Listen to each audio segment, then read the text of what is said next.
اللہ تعالیٰ نے رمضان میں زوجہ کے قریب جانے سے صحابہ کو منع کیا تھا. بڑا دلچسپ واقعہ ہے. رمضان کی راتوں میں بھی زوجہ کے قریب جانے سے منع کیا تھا. ایک صحابی تھے، وہ رات میں کہیں چلے گئے.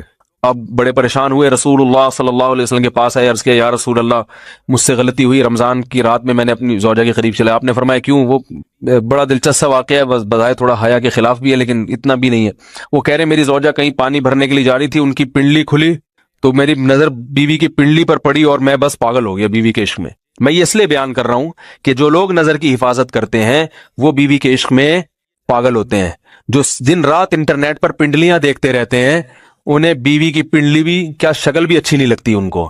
بد نظری کا یہ عذاب ہے، وبال ہے کہ جو اللہ نے گھر میں آپ کے لیے بٹھائی ہے وہ آپ کو اچھی نہیں لگے گی. تو نظر کی حفاظت کیا کرو، اس سے آپ کو اپنی بیوی سے عشق ہوگا، محبت ہوگی. بات آ رہی ہے سمجھ میں؟ تو اب دیکھو کیسا روزے کی حالت ہے. رمضان میں پابندی ہے، اسلام میں حکم تھا جو رمضان میں بیوی سے ہمبستری کرے گا 60 روزے لگاتار رکھنے پڑیں گے. کتنا بڑا جرم، لیکن صحابی سے برداشت نہیں ہوا. صرف زوجہ کے پاؤں پہ نظر پڑی ہے تو وہ کیسے بیوی سے محبت کرتے ہوں گے اور وہ بیوی کے بغیر رہ سکتے ہوں گے.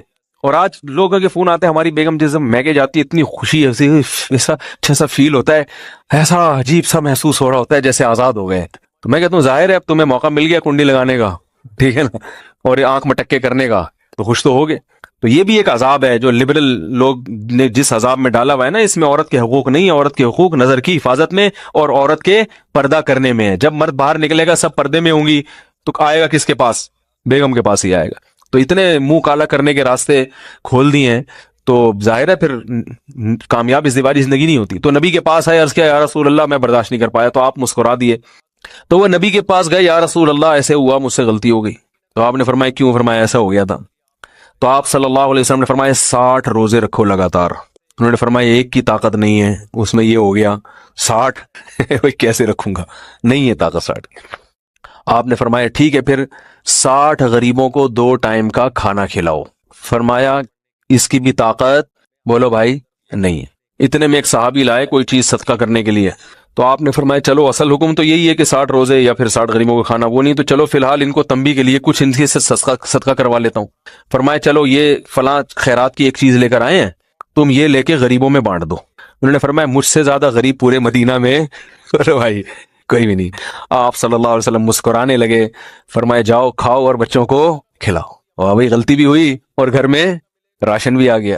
تو اس کے بعد قرآن کی آیت نازل ہوئی کہ احل لکم لیلۃ الصیام الرفث الی نسائکم ہن لباس لکم وانتم لباس لہن علم اللہ انکم کنتم تختانون انفسکم فتاب علیکم وعفى عنکم فالآن باشروہن وابتغوا ما کتب اللہ لکم. فرمایا اللہ کو پتہ ہے کہ تم اس حکم پر عمل نہیں کر سکتے، لہٰذا رمضان کی راتوں میں تمہیں اپنی بیوی کے پاس جانے کی اجازت ہے، لہذا ان کے پاس جایا کرو اور اس اولاد کو تلاش کرو جو اللہ نے تمہارے مقدر میں لکھ دی ہے. قرآن جہاں بھی بیوی سے ریلیشن قائم کرنے کی بات کرتا ہے اولاد کا ذکر لازمی کرتا ہے، یعنی تلاش کرو اس اولاد کو جو اللہ نے تمہارے لیے لکھ دی ہے. ما کتب اللہ لکم، ما کتب اللہ علیکم نہیں ہے. علا کا مطلب تمہارے خلاف، لکم کا مطلب تمہارے فائدے کے لیے. لام عربی میں نفع کے لیے آتا ہے، علا عربی میں ضرر اور نقصان کے لیے آتا ہے. فرمایا یہ نہیں کہ اس اولاد کو تلاش کرو جو بطور پینلٹی کے اللہ نے تمہارے متھے لگا دی ہے، جو اللہ نے تمہارے فائدے کے لیے لکھ دی ہے. اس سے پتہ چلتا ہے اسلام اولاد کی کثرت پہ کس قدر حریص ہے. بات آ رہی ہے اور بھی اس بارے میں آیتیں ہیں قرآن مجید کی، مگر میں اب زیادہ تفصیل میں نہیں جاؤں گا. کچھ آیتیں رہ گئی ہیں، کچھ احادیث رہ گئی ہیں، تو وہ انشاءاللہ پھر اگلے